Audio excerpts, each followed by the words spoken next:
c'est l'occasion, je ne l'avais pas cité, c'est un des éléments aussi, le contrat de travail entre l'employé et l'employeur doit faire partie également des dossiers demandés. Donc le problème, c'est que beaucoup sont employés et beaucoup sont stagiaires de manière continue. Et il arrivera peut-être le temps où on demandera, c'est le valable déjà, c'est imposé déjà aux journaux en ligne, qu'ils aient au moins 2 professionnels. C'est-à-dire que des gens qui travaillent avec eux de manière permanente et qui ont au moins un diplôme de l'enseignement supérieur.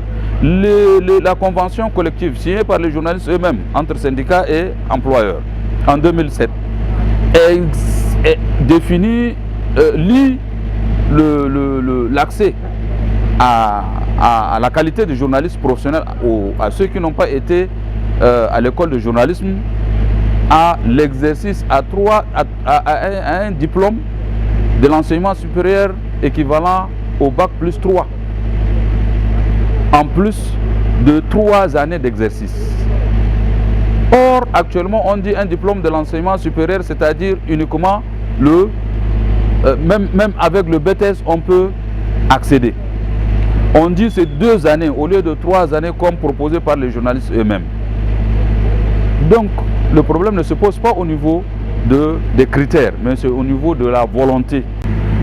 La HAMA, qui est un organe de régulation, s'est invité dans la question et a mis un certain désordre dans l'esprit de chacun et de tous. On ne sait pas pourquoi la HAMA demande d'avoir les bulletins de salaire avant de donner les cartes professionnelles. Est-ce que la HAMA est devenue la CNPS ou bien la HAMA est devenue la Direction Générale des Impôts pour connaître si on a payé nos impôts ou bien qu'on verse nos cotisations? La carte, c'est pour notre sécurité.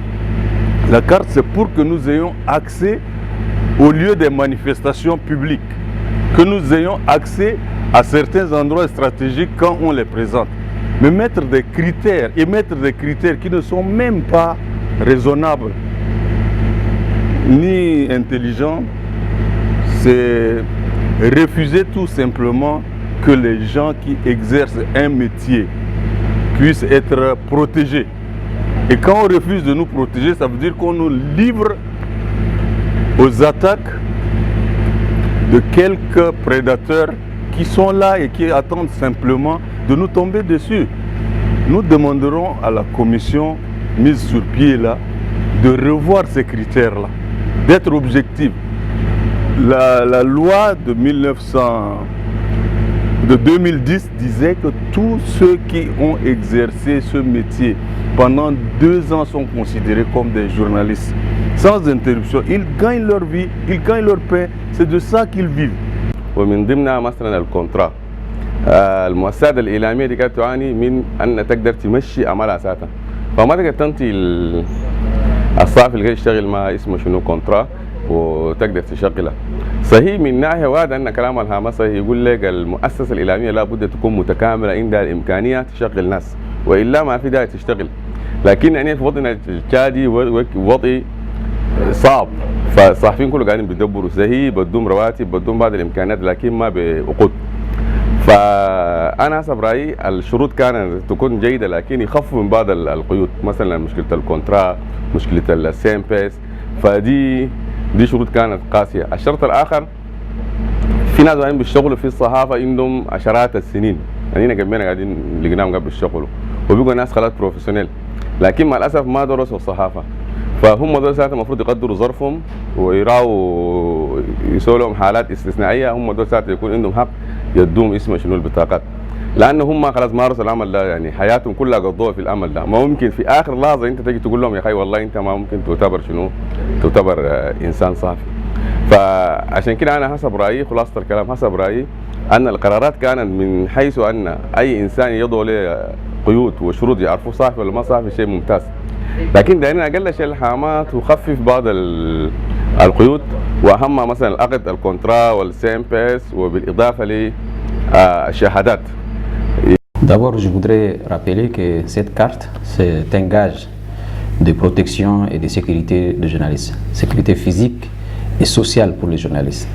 Il est très important que les journalistes aient cette carte et selon la loi, c'est le seul moyen qui atteste que la personne détentrice de cette carte est journaliste. Maintenant, pour les conditions d'obtention de cette carte, il y a une commission multipartite, gouvernement, les associations, les régulateurs, etc. sont membres de cette carte, de cette commission nationale de la carte de presse. La loi 31 aussi a fixé les conditions d'obtention de cette carte. Pour les uns, c'est un moyen de cadrer le métier, d'assainir, etc.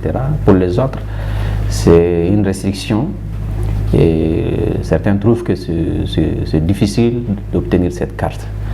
Je pense que la maison de médias a organisé la semaine passée une journée ici de réflexion et un café presse ici à la maison de médias pour parler des conditions d'obtention de cette carte, la partition jouée par les régulateurs, les managers, les journalistes et les bénéficiaires. Donc pour le moment, la commission dit qu'elle applique seulement la loi, l'obtention de cette carte. L'autre partie dit que c'est difficile et c'est pour empêcher certains journalistes d'avoir accès à cette carte. Nous avons dit la loi c'est une œuvre humaine et l'œuvre humaine n'a jamais parfaite. S'il y a une possibilité d'améliorer les conditions d'obtention de cette carte, l'utilité est disponible. Nous avons parlé aussi avec les autres parties telles que la HAMA, le ministère de la Communication, la CNDH, pour améliorer les lacunes, les anomalies, les contradictions qui se trouvent dans la loi 31 portant un régime de presse au Tchad.